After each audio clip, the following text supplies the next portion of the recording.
Understanding player values and where players rank among their respective positions is vital for IDP fantasy football. Hey everyone, I'm Axton Harding, and today we're going to answer all your questions linebacker related. Yes, we're going to get into our top 18 linebacker rankings in just a second, so sit tight.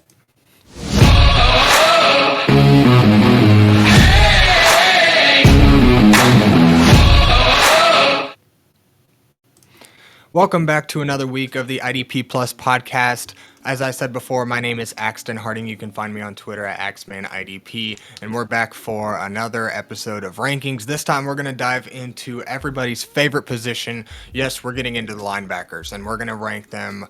The way we've done this is Johnny and I put our heads together, and we both ranked our top 40 or 45 players, and we took our average to get a consensus ranking for this list so we can split up the work here for linebackers. I'm going to take the top 18. Johnny's going to take the 19 through 36, and we're going to lay out the landscape for LB1s to 3s, and we're going to lay out the top 36 for you. So in this episode, we're going to jump into the top 18, and without further ado, let's go ahead and jump things off real quick. We've got 1 through 9 right here. To start it off, we've got Roquan Smith at the top. Yes, LB1, 28-year-old linebacker.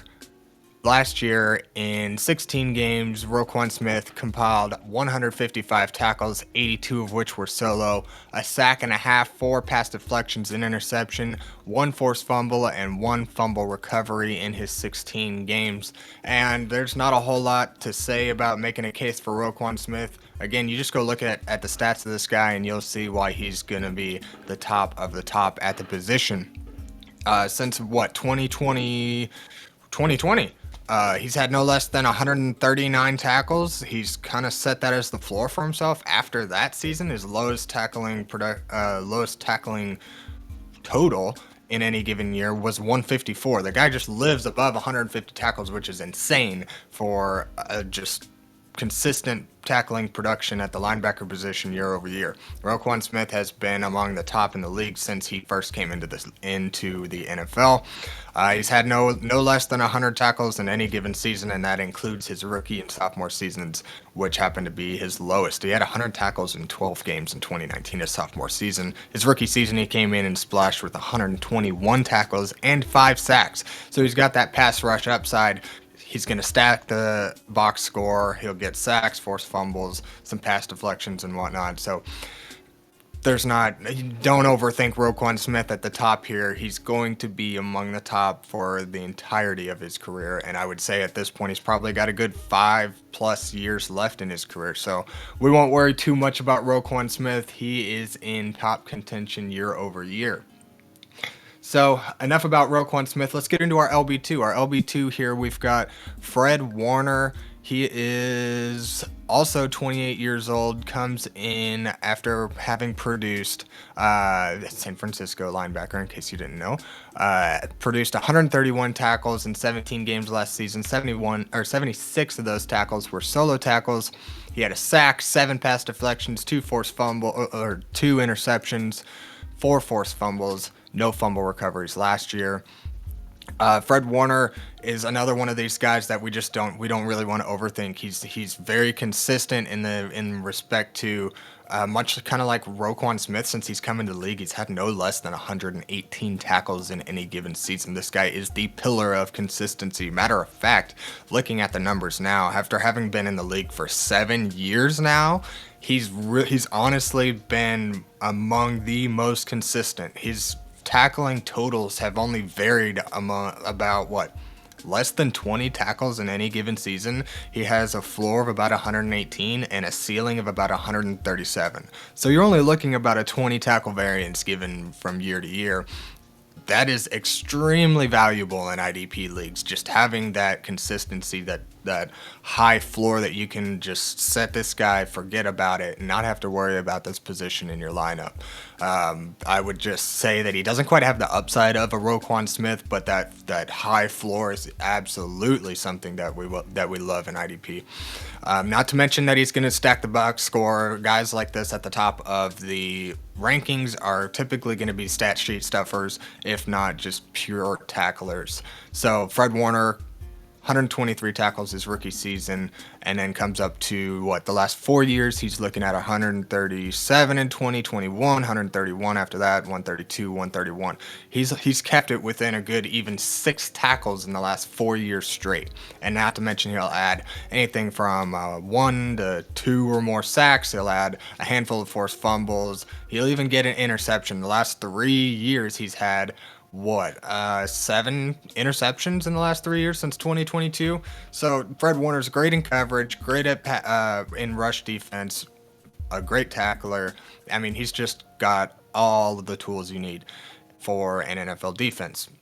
So this is why we love Fred Warner at the top at LB2. Now we've got our LB3 in the Indianapolis Colts inside linebacker Zaire Franklin, who has really popped the last several seasons. Recently, specifically, now if I'll kind of throw into here some differences where Johnny and I have them ranked. Fred Warner, I had ranked one spot higher.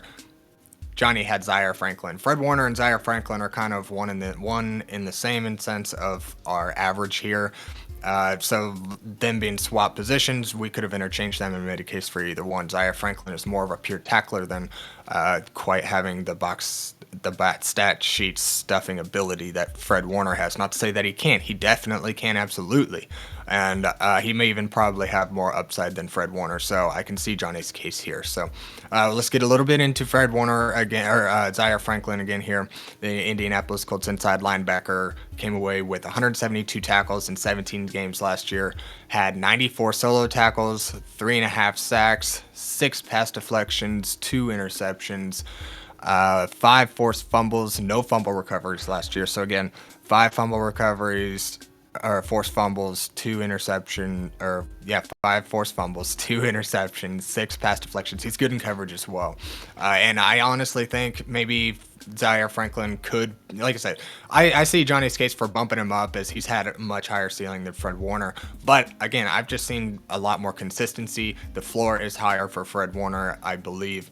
He's just done it for 5 to 7 years, and Zaire Franklin's really only done it for the last 3. So to me, the history kind of speaks for itself with Fred Warner.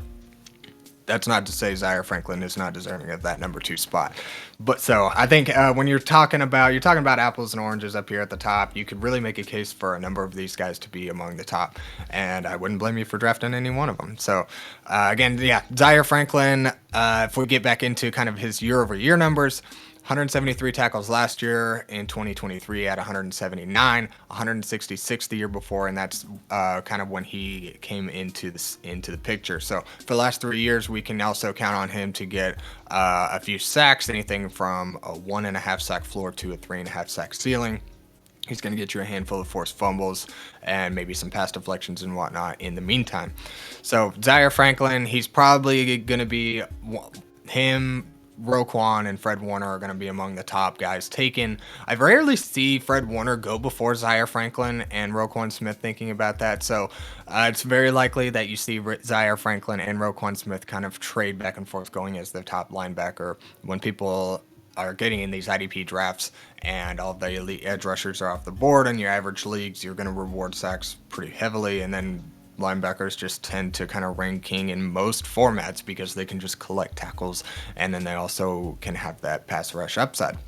So after everybody drafts the first couple of tiers of defensive linemen, Zaire Franklin is usually one in the back half of like the first kind of round wherever you start getting IDPs. So Zaire Franklin, LB3, Indianapolis Colts inside linebacker, is a great pick there at 3rd on the board. Now let's get into our next pick here. TJ Edwards, Chicago Bears inside linebacker. Johnny had him ranked at number 5. I had him ranked 4, so we were very close on this. In 17 games last year, TJ Edwards came away with 130 tackles, 79 of which were solo. So he's got some good splits there, 79 solo, 51 assisted. He also came away with 4 sacks, 3 pass deflections, 1 interception, 1 forced fumble, 2 fumble recoveries, another stat sheet stuffer, but he just doesn't quite have the ceiling in pass coverage where he could get the kind of pass deflections and interceptions that some of these other guys get. Where we saw Zaire Franklin with 6, Fred Warner with 4 or with 7, Roquan with 4. He only had 3. He's not quite as good in coverage. He's more of a pure tackler, which is why we see him get the 130 tackles that he did last season. And then if we even go back to a few years before that, TJ Edwards popped onto the scene in Philadelphia in 2021, where he compiled 125 tackles. Followed that up in his second season after having popped with Philly. In 2022 with Philly, he had 159. The following season in his first year with Chicago, 153 tackles. So we've got 4 straight years of 120 plus tackles. And every year he also adds to the pass rush upside, where he's got 4 sacks last year. I think he took a little bit of a step back in terms of a run stuffing perspective and started rushing the passer a little bit more last year because they needed that help on the defensive line. I don't know that that's going to be the case. I think we see his tackles kind of jump up a little bit and maybe that pass rushing ability come back down, since they don't quite need as much help on the defensive line now that they've made changes this offseason. So they're not going to need TJ Edwards to rush the passer near as much, but they know that he can, so maybe they will kind of throw him in a little bit more. So TJ Edwards, again, one of these guys that's going to remain among the top 10-ish linebackers year over year, so long as he can keep up this production. So I don't think there's a whole lot else you need to make a case for in regards to TJ Edwards.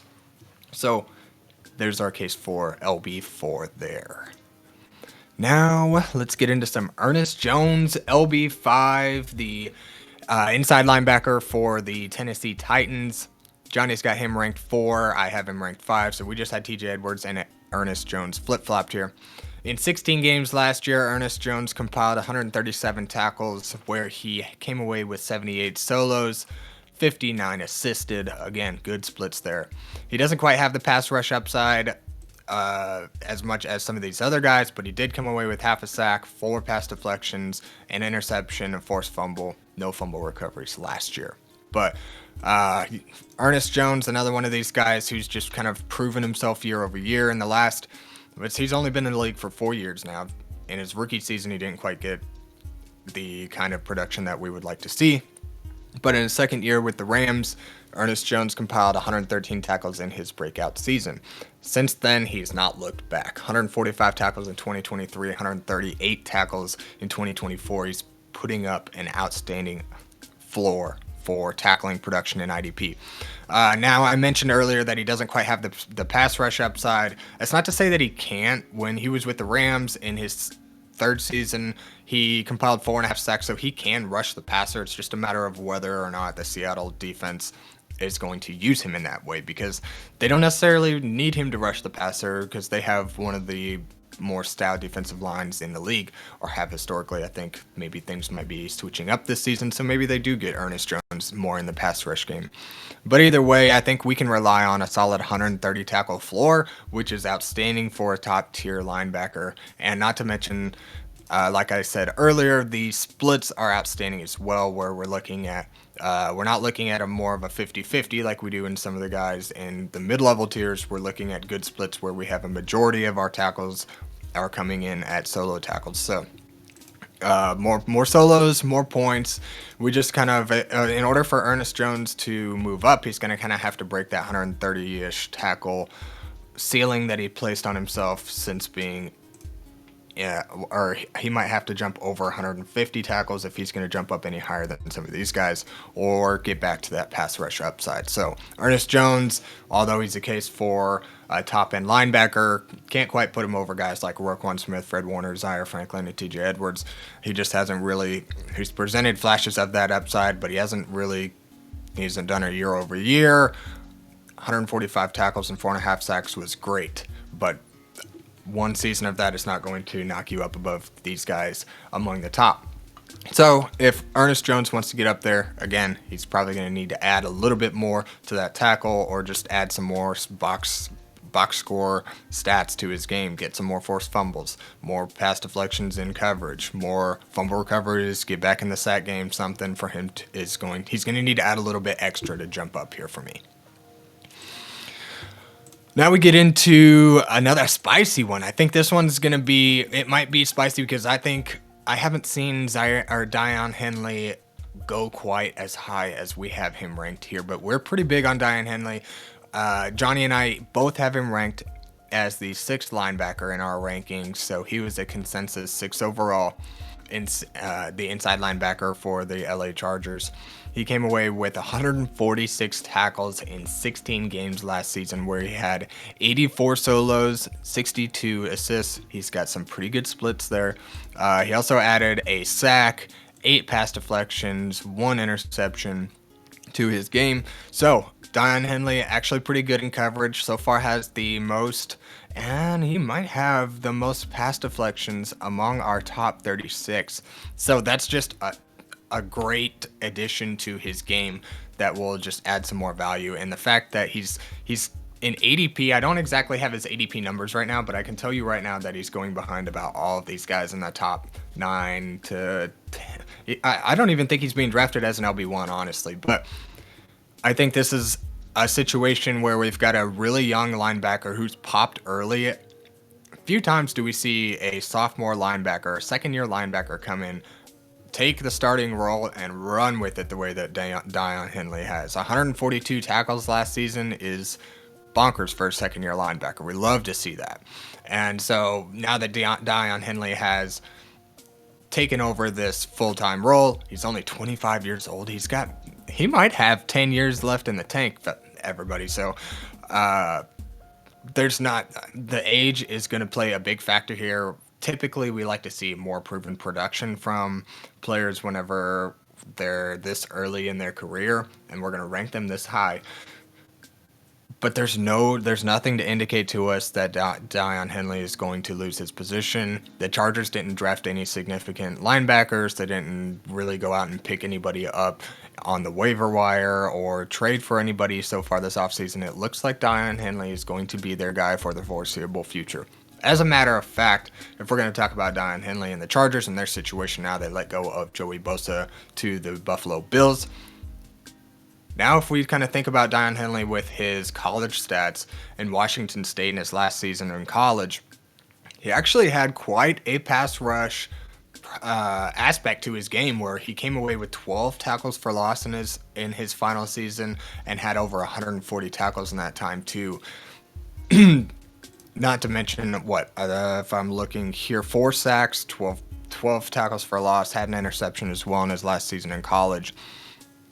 So Dion Henley he's carried that tackling production because in 12 games in his last couple of seasons in college, he compiled over 100 tackles. You extrapolate that out to a full season of the NFL in 17 games, and you're still looking at 140 plus tackles. And then you add the pass rush ability, where in his final season, he dramatically increased his pass rush ability, got 4 sacks, which was the total of his collegiate career, and then 12 tackles for loss. He really can rush the passer. And then you add the the coverage game to his fantasy production as well, where he's getting 8 pass deflections in coverage, and then you're also adding 146 tackles. If you have a floor of 130 plus tackles, and then you're also great in coverage where you can get a handful of pass deflections and stack the box score in that way and add more value to your IDP prowess, this is someone who could have some serious upside. And I think that's why Johnny and I both have him ranked so highly, because of his consistency. If we just look at last season, his floor was he had a couple of games where he didn't quite play the entire game. He had 4 tackles, and I think by week 8 is when he officially took over. So we're even talking about a guy who wasn't even playing full time last year, still came away with 142 tackles. And up until it looks like week 7, all the way through week 7, Dion Henley was only playing part-time snaps. Whenever the primary linebacker went down in week 7, Dion Henley stepped in week 8 and took over the role and never looked back. After that point, his floor of tackles was 5, and it was only because he only played 40 snaps and it was week 18. So Daiyan Henley, other than that, his floor was about 8 tackles. He was averaging 10 tackles per game. Should he keep this roll up and maintain this about 10 tackle average or better, I bet he was averaging, if looking at these numbers, a good 11 tackles per game after he took over the role. That's incredible numbers. Extrapolate that out to a full season, and Daiyan Henley definitely belongs among the top end linebackers. This role is not going to change. They probably need help on the defensive line a little bit, and they might slide him into some pass rushing schemes. So Daiyan Henley, we love Daiyan Henley, and he's being severely undervalued. If there is any potential that a manager for in your leagues will trade him at a decent cost, a 3rd round pick or a couple, I would jump on that. You're going to be able to set Daiyan Henley and not have to look back at him. Just look back after the week's done, see his 10 tackles, be happy, move on, worry about your other positions, and fill your roster elsewhere. That's probably enough of Daiyan Henley, so let's get into our next player here. We've got Foye Oluokun comes in as our linebacker 6. Johnny had him ranked number 9. I had him ranked 7, so he netted out about right here. Oh, I don't have that labeled correctly on the sheet, so excuse that. Daiyan Henley, LB6, Foye, LB7. Excuse me on that graphic mishap there. But yeah, Foye, I go back to the stats. He's one of these guys that could honestly make the jump up to like Zaire Franklin status, Fred Warner status. Go back and look at his stats, and you will see exactly why he's got that proven consistency year over year, and he's got that proven production year over year.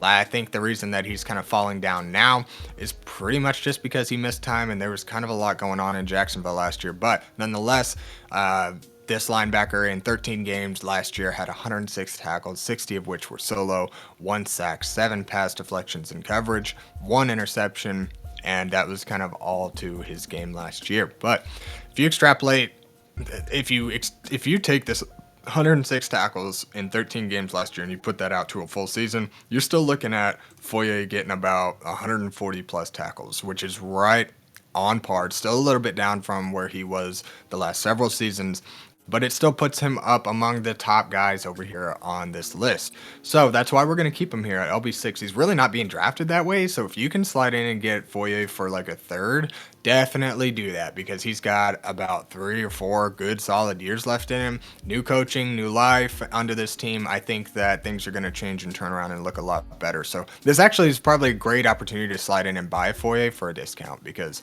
again, you break out that 107 tackles to 17 games, you're looking at over 140 tackles. And this is a guy who can get upwards of 170, 180. He's even had 190 tackles in 2021. And no less, he's got a floor of about 117 since 2020. 117 tackle floor since 2020, and after that, his floor was set at about 173 until last season when he finally missed time. He's also a guy that's going to be on the field. He had 3 straight seasons where he didn't miss a game league going up into last year.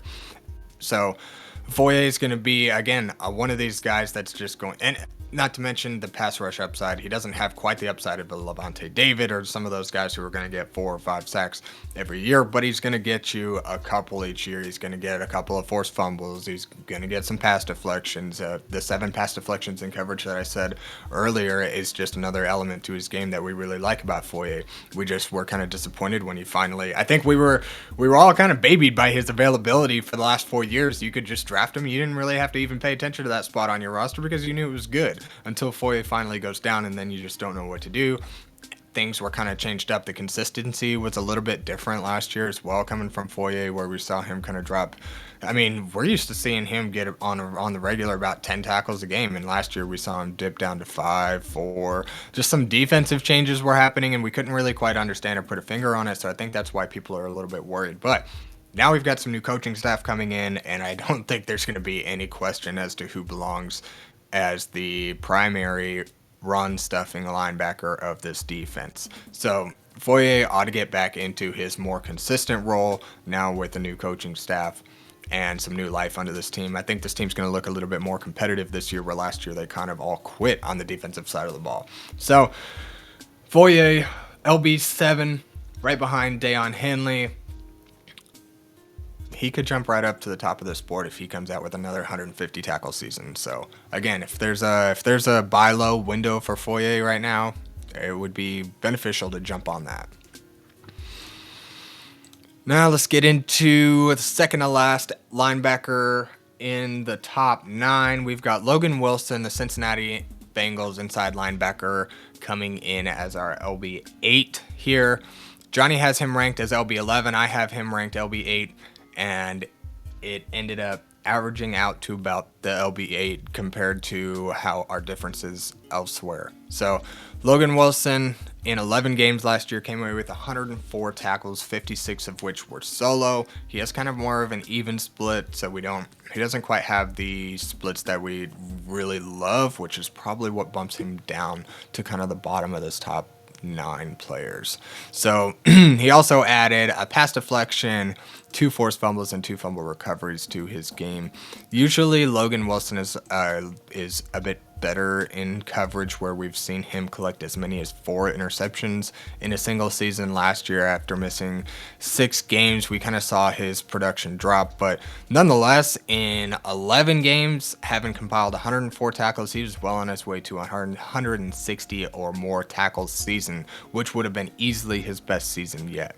Because in 2022, when Logan Wilson really popped into the scene in Cincinnati, he collected 124 tackles. The following season, in his 4th season in the NFL, he had 135. So he's presented a really respectable floor since he's popped.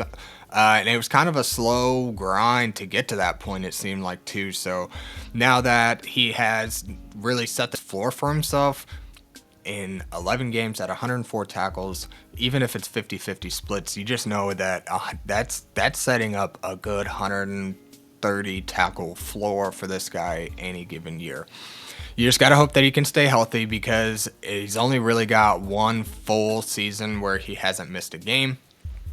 And that could also be because early in his career he wasn't playing full-time snaps. So we just kind of want to see more now that he's popped onto the scene. We want to see him be more available for us. So Logan Wilson definitely has the upside, higher than kind of somebody like a Ernest Jones kind of has that. He's got the really high floor, but not quite the ceiling that we like to see.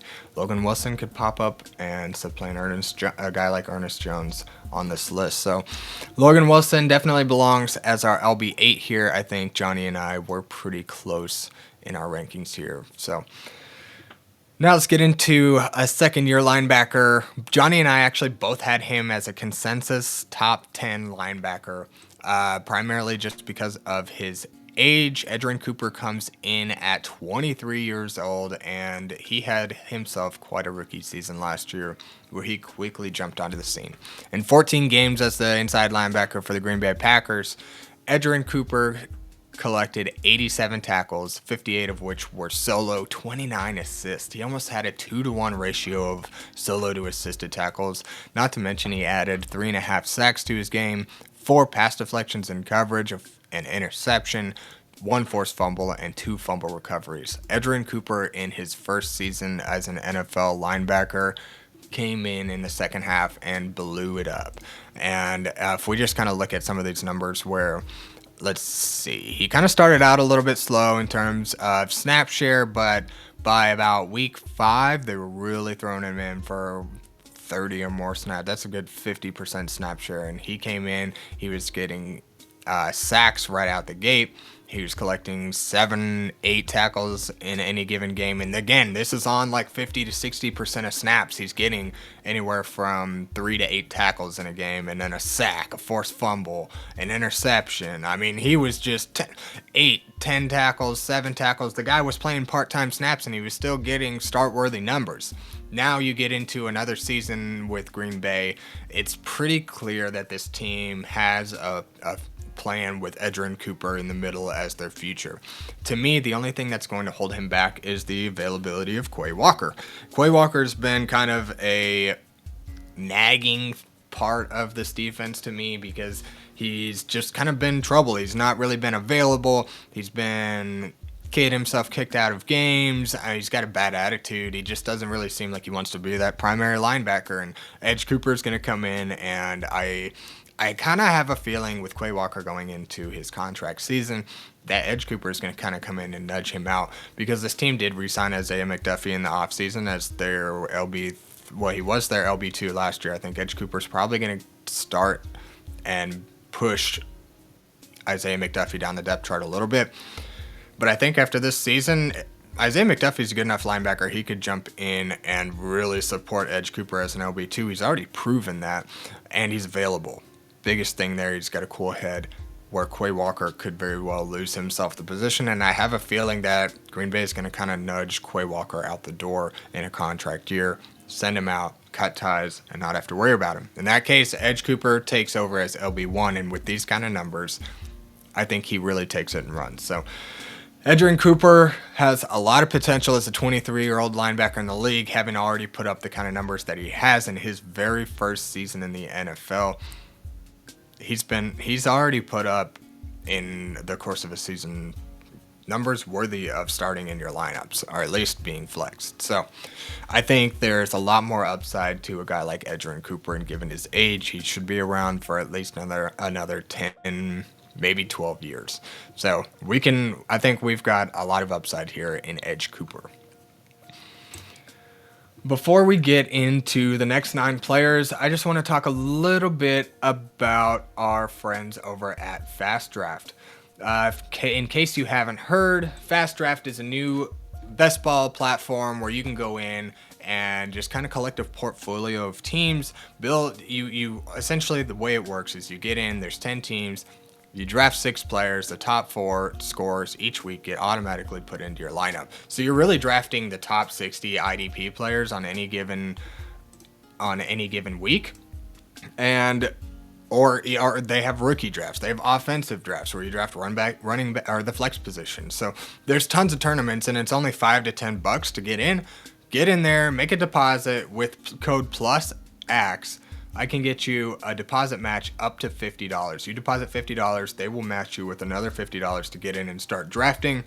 So use code +AXE and get in there, start drafting, see where people are going off the board, put together some teams, and have some fun builds. If you get into the D-Up drafts, go ahead and check out some of our videos. Doc and I put a video out specifically related to Fast Draft and some strategies that we kind of came up with to help you put your hat in to win some of the cash available for these tournaments, because they pay out through hundreds of positions. You can win as low as $5 or as high as $2,000 for first place in the D-Up draft. So get in there, start drafting, set your rankings, because these drafts do go fast. You have a 20-second clock, and they can be finished in about 10 to 15 minutes. So if you jump in the tournament, be ready to draft, and it's a ton of fun. Get in there, use your code +AXE, and get yourself a $50 deposit match. So also, I just want to throw out there, go ahead and check out the website. We've got tons of good things coming out. Lots of guys Sebastian's putting out betting videos. We've got tons of rankings and such. We've got articles, tools, and stuff. Go check out the website as well and consider a subscription. So without further ado, let's jump right into our next set of linebackers. We've got linebackers 10 through 18 here, and we'll start off here with Zach Bond. Zach Bond comes in as Johnny and I's LB10. Johnny had him at LB12. I've got him at LB9, averaged out to the LB10. This Philadelphia inside linebacker played 16 games last year, where he compiled 150 tackles, 93 of which were solo, 59 assists. So applause to you, Mr. Zach Bond, on your career year. And those splits are beautiful. 93 solos, 59 assists. That's what we love to see. He also had 3.5 sacks, 4 pass deflections in coverage, 1 interception, 5 forced fumbles, and a fumble recovery. Zach Bond was the linebacker 1 last year in his best season in the NFL. Albeit a late bloomer at 28 years old, he is pretty well locked into his role there in Philadelphia. And Philadelphia inside linebackers have primo positions. It's the only downside here where we wouldn't put Zach Bond up is is just primarily his age, and he doesn't have that year-over-year production that we've seen from many of these guys above Zach Bond. But Nonetheless, 150 tackle season, LB1 overall, and the kind of stat sheet stuffing that this guy can do definitely belongs among the top 12. He definitely belongs as an LB1, especially given that production and considering his 3-year deal. He's pretty well locked into this role moving forward. So now, will Zach Bond get 150 tackles, 3.5 sacks, 5 forced fumbles again? Will he have quite the year? No, I think we can probably expect a little bit of regression, but the tackles should remain pretty lucrative. He's going to rush the passer. He's a guy that's going to stuff the stat sheet. He's just a little bit older, but should we see him do this another year or two, 150 or more tackles, he could very well jump up a couple of guys in the top 9.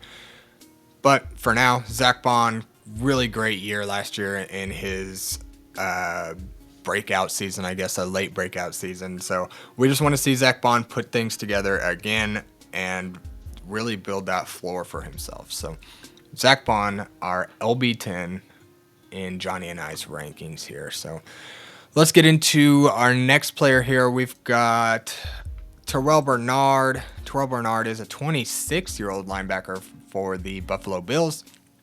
Johnny's got him ranked at LB8. I had him a little bit lower at LB13. I wasn't quite as impressed as Johnny, but nonetheless, in 13 games last year, Terrell Bernard came away with 104 tackles, 55 of which were solo. He's more of an even split when it comes to solo assist tackle splits, where he had 55 solos, 49 assists, 1 sack, 3 pass deflections, 2 interceptions, and 1 fumble recovery in his 13 games. He missed a little time last year, so that's kind of a downside to Terrell Bernard. But nonetheless, in 13 games, with 104 tackles, he was still well on his way to about 120 to 130 or more tackles in the season. And after, honestly, in his set, since he's popped pretty early, I didn't really realize Terrell Bernard was so young. But just his second season was when he popped. I thought he had been in the league for a little bit longer than that. But this early in his career, having had a 143 tackle season, he rushed the passer 6.5 times, or got 6.5 sacks in the pass rush game in 2023. So he can be one of those guys with the pass rush upside. He doesn't quite have the skills and coverage that we'd like to see to add a little bit more to his game, but nonetheless, 143 tackles, and then again, he was on pace for probably 120, 130 again. He's really setting a floor for himself now, having put up these kind of numbers in 2 consecutive years. I think I would have just liked to seen after 6.5 sacks in 2023. With 1 sack in 13 games in 2024 is kind of a little disappointing. That was a big part of his game in 2023 that we like to see in IDP. So if he wants to jump the board, again, he's obviously going to have to play a full season, but he's going to have to maintain that consistency and level of production that he was putting up in the time that he was playing last year. I just also like to see him get more into the pass rush game, and maybe they do with the additions they've made in this offseason. But for now, Terrell Bernard is going to kind of comfortably sit around this back end LB1 spot. But I think he's got more to his game. We see a full 17 games. I think he jumps back up to that 130 tackle floor. We just want to see him rush the passer a little bit more, or add a little bit extra to the box score. Now let's get into some Bobby Okereke. He's our LB12. Oh, Johnny and I love some Bobby Okereke. I had him as LB11. He had him as LB14. So we were only 3 spots off when we combined our rankings. Now, this 28-year-old linebacker came away, our New York Giants inside linebacker, came away with 92 total tackles last year, 47 of which were solo. He had more of an even split, but he adds 2 sacks, 3 pass deflections, 3 forced fumbles, and 2 fumble recoveries to his game. He missed some time last year, and again, that was kind of a bummer for us in IDP, where he didn't quite finish out the season for us. But nonetheless, at 93 tackles in 12 games, he was still on pace to 115, 120 tackles. Probably still a low season for him, considering where he has been. Since 2021, he's had no less than 130 tackles in any given season. That was second to last season with Indianapolis. Had 131, 149 the next season, 149 again in 2023. And last season, he was on pace to probably 115 or 120. So a little bit of a down year, but the Giants were kind of rough last year, and they've got some revamped offense. I think that the offense is going to be able to sustain more drives with Russell Wilson under center and with the additions that they've made there as well. They've also added more to their pass rush game where they added Abdul Carter on the defensive line. So that's going to give them more of a presence on the line as well. So I think that the paths for tackling lanes are going to be pretty clear and open for Bobby Okereke moving forward. Even more so than they might have been before. So we just want to see Bobby come back and play a full season. I honestly think with injuries with IDPs, it's been funny because like guys like Foye and Bobby Okereke are often kind of being left to like they're not really being drafted as they properly should, in my opinion. Because with the full season, these guys are putting up top 10 numbers, but they're not being drafted that way. I've been in a couple of drafts so far already this offseason. Bobby Okereke is kind of being left to the wolves, but I think he's one that's an incredible value. If the owner right now is worried at all about his production dipping, I would swoop in and offer a third, add him in my team, and just set him and forget him, because again he's got about 130 tackle floor with a full season. 93 was probably the 93 or the pace last year was probably not quite there, but he was still close to it. And then the fact that he's got the pass rush game, he's going to add you some points in coverage as well, where he can get some pass deflections.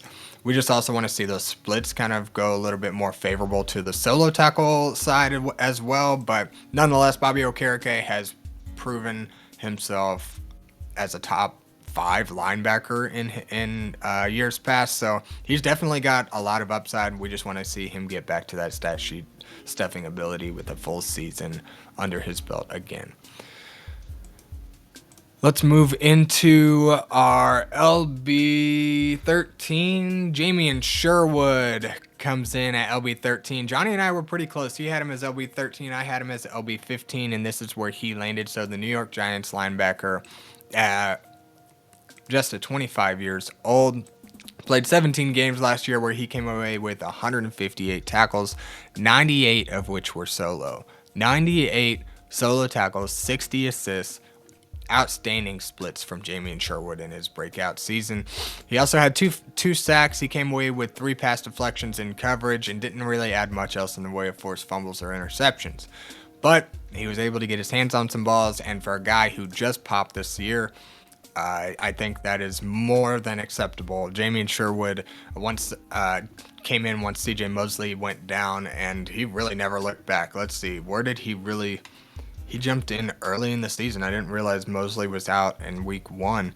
So, and it might have been more like week 4 or 5, because I see he was getting probably 70. He was getting a majority of snaps all year. So, when you're looking at his variance, he can he's pretty consistent overall. I mean, you kind of look at like maybe a 5 to 6 tackle floor. I'd like to see him kind of bring that up, but he also has this ceiling of 17 or 18 tackles where he got the 17 and 18 in 2 games last year. So that's not just like it was a fluke. He can do that, and he also had games of 12, 13 tackles, but he can drop down to 5 as well. We just want to maybe see him bring that floor up a little bit.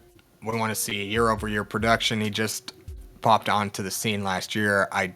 Honestly, it seems like he overtook even Quincy Williams. Like he took on CJ Mosley's role and just surpassed both linebackers in terms of just sheer production for IDP. So Jamien Sherwood being one of these guys that is almost going to average about 10 tackles a game. He just doesn't quite live above that 10 tackle mark, kind of like a Dion Henley does. But nonetheless, he was really impressive in his breakout season, and I think there's more to come from Jamien Sherwood. I think he's going to be the main guy in New York there for quite some time. So they re-signed him to a 3-year, $45 million contract after his performance in 2024. So I think Sherwood is a lock for top 15 production for at least the next 3 to 4 years. So 25 years old, we love to see these signs from a breakout player like Jamien Sherwood. Just a little bit late to the scene, but hey, when you get an opportunity in IDP, it doesn't matter how long you've been in the league. Opportunity is king, and if you just seize that opportunity, you're going to create a good fantasy career for yourself. So, Jamien Sherwood, welcome to the scene. Looking forward to seeing you there for the next several years. Now let's get into our LB14, Jordan Brooks. Johnny wasn't quite so fond of Jordan Brooks. He had him at LB17. I had him as LB14, but nonetheless, we were pretty well close there, within 3 spots. So the inside linebacker for the Miami Dolphins is 27 years old this year, and in 17 games last year, he came away with 142 tackles, 86 of which were solo, 50 assists.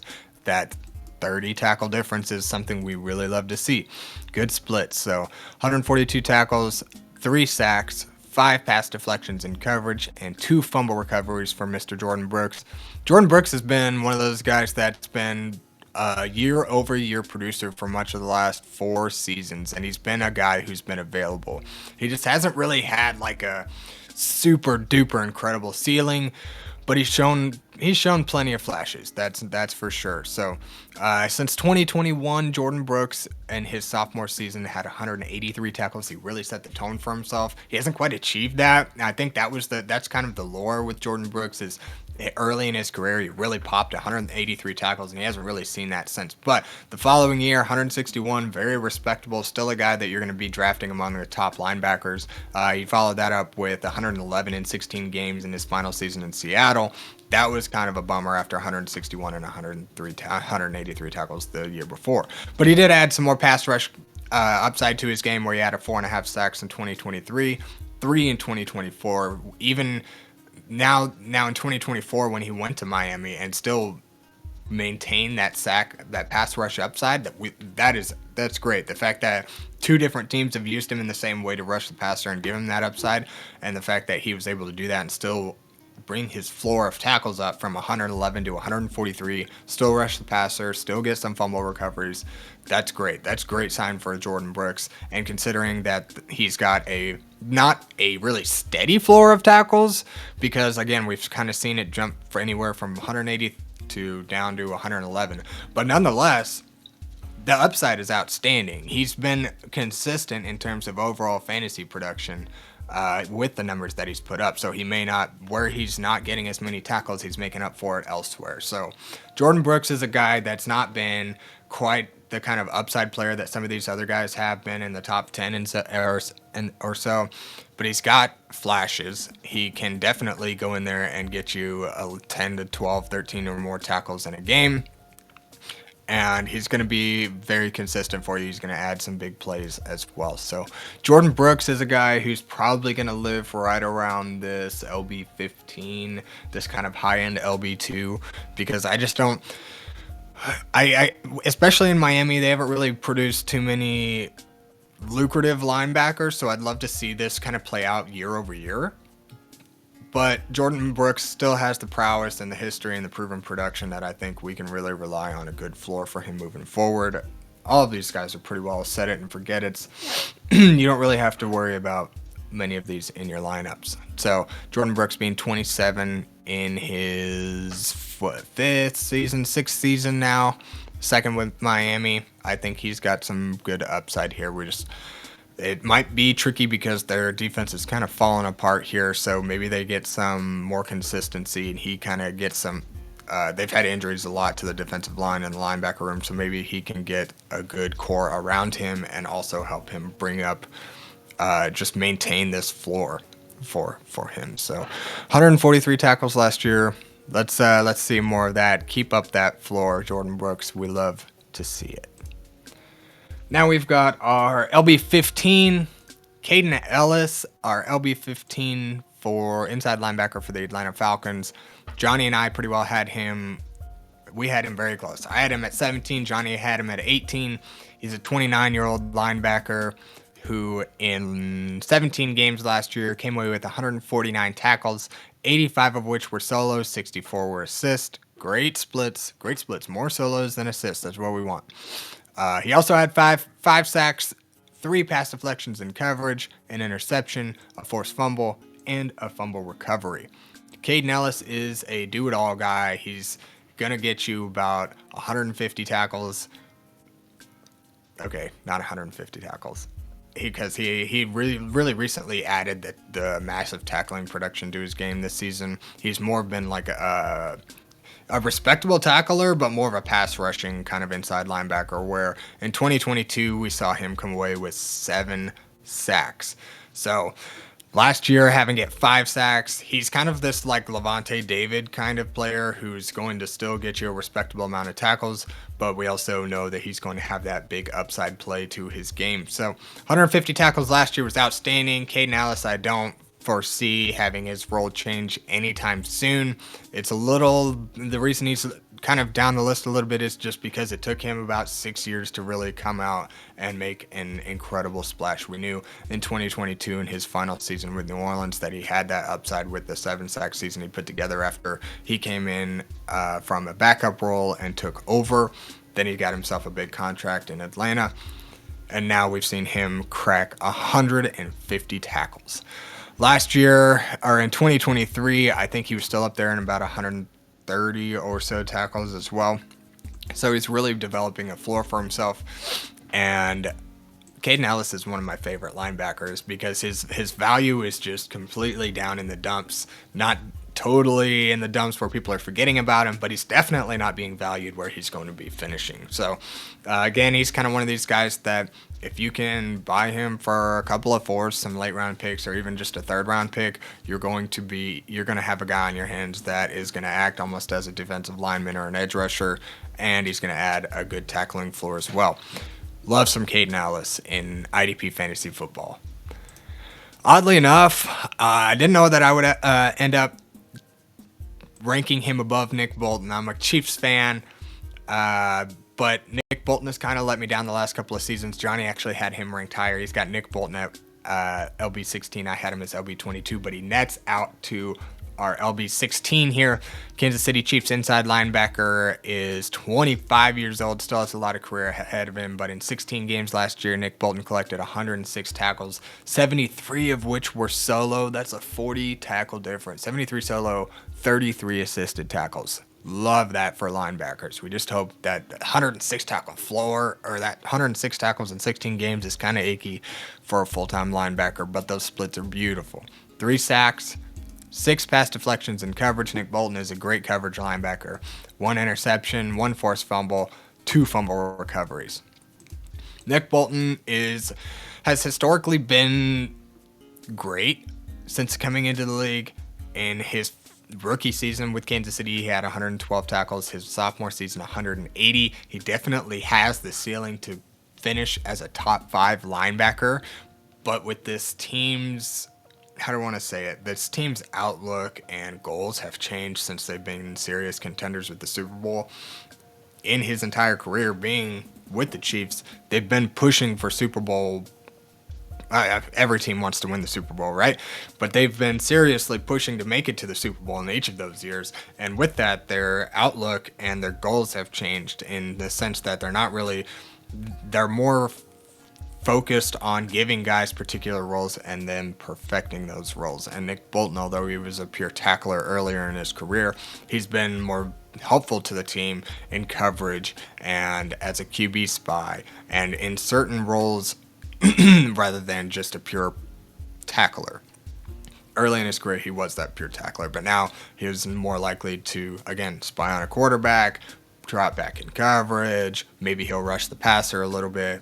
So he's kind of a do-it-all guy, and his ceiling has kind of lowered in that sense since his injury in 2023, where he missed a majority of the season. But maybe now, after having a year of playing post-injury to come back and get readjusted to the game, maybe he has now another season to kind of get back to that pre-injury status. Maybe we can see him jump up to 130 or more tackles, but it just hasn't seemed like the role is going to be there for him. Nonetheless, he's still going to present you with a very solid floor where I don't see him really getting any lower than that 106 tackles. I think that's going to be his absolute floor for the remainder of his career. So I know Nick Bolton's got more to his game, and he's got a 3-year deal with the Chiefs this year. I think they're going to look to change things up and throw a little bit of a curveball to the NFL this year. So keep an eye on Nick Bolton, LB15 or LB16 for us, but he's got potential for more. He's been a top 5 linebacker before, so keep an eye on him.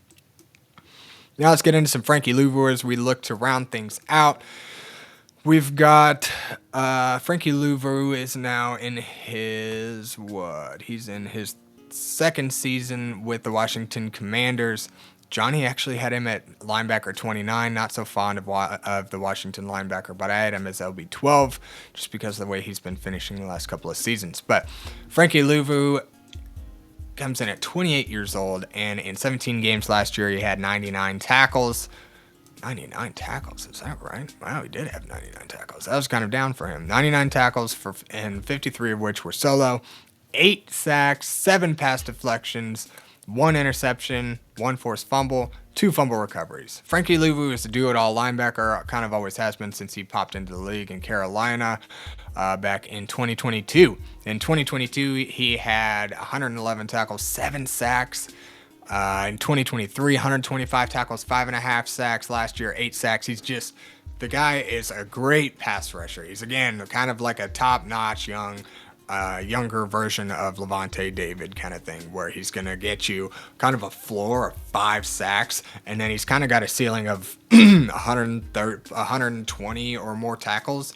A guy like this who can net you over 100 tackles and 5 or more sacks on any given season as a linebacker, that's outstanding. We love some Frankie Louvu. He can be a little up and down, where if he doesn't get a sack, you're kind of bummed unless he can pull through for you with 7 tackles or 11 tackles like he did a couple of times last year. But there's also games where he's not going to get a sack, and he might not land a whole bunch of tackles because he's not. Bobby Wagner's in the primary tackling role in this defense, so Bobby Wagner's going to have the tackling floor where he's not going to see any less than about 6 or 7 tackles in a game, but Frankie Louvu is the one that's going to be rushing the passer, and he's still going to collect tackles in that time. So over the course of a season, he's going to have a respectable tackling number, but it's the pass rush upside that we like in Frankie Louvu.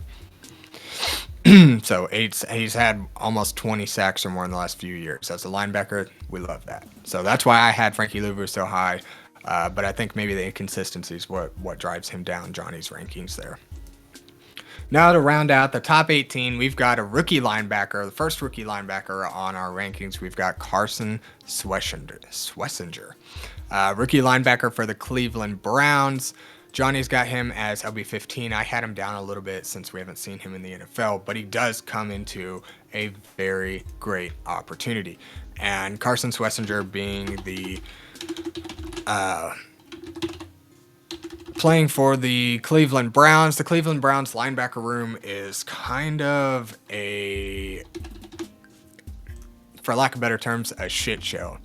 Because they've got, Jerome Baker, Jordan Hicks, who's been injured, Jerome Baker's been injured, Devin Bush is now in trouble either with injury or maybe he got arrested. I forget. I did see some news on him that did not look good. But nonetheless, Carson Swessinger in college, he played 12 games in his last year, or in his final season last year, where he came away with 90 solo tackles, 109 total tackles, 90 of which were solo. So the splits were double. He had a 2-to-1 ratio in solo to assisted tackles, where he had 46 assists compared to 90 solo. 136 total tackles, and he had 9 tackles for loss, 2 interceptions, and 4 sacks on the season. So Carson Swessinger can definitely rush the passer. He's great in pass coverage as well. So he comes into an opportunity on Cleveland where it's just kind of an open LB room. Jordan Hicks is coming off a pretty big injury. JOK is not going to come back. Jerome Baker's nothing special. I think that he immediately will come in and compete for this LB2 role, if not take over by the end of the season, especially considering the state of the Cleveland Browns. Because the Browns are not looking like a very competitive team this year, so they might be willing to be patient or not be patient. They might be more willing to throw Carson out there and just see what they have in their second round linebacker, because they did take him pretty highly in the draft. So that tells me that they were pretty concerned about their linebacker room, that they had to go out and get one of these guys to probably slot in and clear up what was originally a pretty murky room. Again, they've got 5 pretty decent name linebackers that are just meh. So I think Carson Swessinger comes into a huge opportunity, probably one of the better ones for linebackers in year one production as far as rookies go. So Carson Swessinger is going to wrap up the Dynasty Linebacker rankings. Thanks again, everybody, for coming back and checking out our rankings. We've got more coming for you, coming to you in the next week or two, where docs are going to be putting out running backs and wide receivers. Johnny's going to be putting out the top 19 to 36 linebackers. He's going to put out the second half of this section, and that's where things get really fun. So definitely keep an eye out for Johnny's episode coming out, I think, tomorrow. So yeah, you've got your top 18 here. Johnny's got the LB2s and 3s. The docs are going to be hitting the offense pretty hard, and then we've also got some best ball content coming from Joel. We've got some articles on the website. Go check out our tools. Consider a subscription to the website as well. And if you like what you see, go ahead and throw a comment, like, subscribe, turn on that notifications bell so you don't miss a video that we put out, because we're all wheels up, we're full steam ahead. So I think there's a lot more to come from IDP Plus. Definitely consider us for a subscription. Also, don't forget about the Fantasy Football Expo. Everybody go check out the idpplus.com. And we've got a little section in there for the Fantasy Football Expo, where if you want to get your 2025 Fantasy Football Expo tickets, go to the fantasyfootballexpo.com. I think we have a link on the website as well. So if you go into the website, you'll see it there. But also the fantasyfootballexpo.com. It's this August 8th through the 10th in Canton, Ohio. Check out the new fan packages, and if you can join us and other well-known content creators, that would be awesome. We'd love to see you there at the NFL Hall of Fame in Village. I won't personally be there, but you can go get your tickets today. So also, consider Bob Lung's Fantasy Football Consistency Guide. Big Guy just released his 10th edition of the Consistency Guide. Get a leg up on your opponents with Bob's 10th annual edition of the Fantasy Football Consistency Guide for 2025. Purchase yours at a measly $15. That's going to do it for today, everybody. Thanks again for watching another edition of the IDP Plus podcast. I am Axton Harding, again, here with the top 18 linebackers for you. If you like what you see, give me a comment. Let me know who you'd want to move up. Who do I have too high? Who do I have too low? Let Johnny know the same thing. Let's do some back and forth and see if we can perfect our rankings together. So thanks again, everybody, and we'll see you back next week for another edition of the IDP Plus podcast. Thank you for watching the IDP Plus YouTube network. If you enjoyed this video, give it a thumbs up and don't forget to subscribe to our channel. Be sure to tap the bell icon to get notified whenever we upload new content.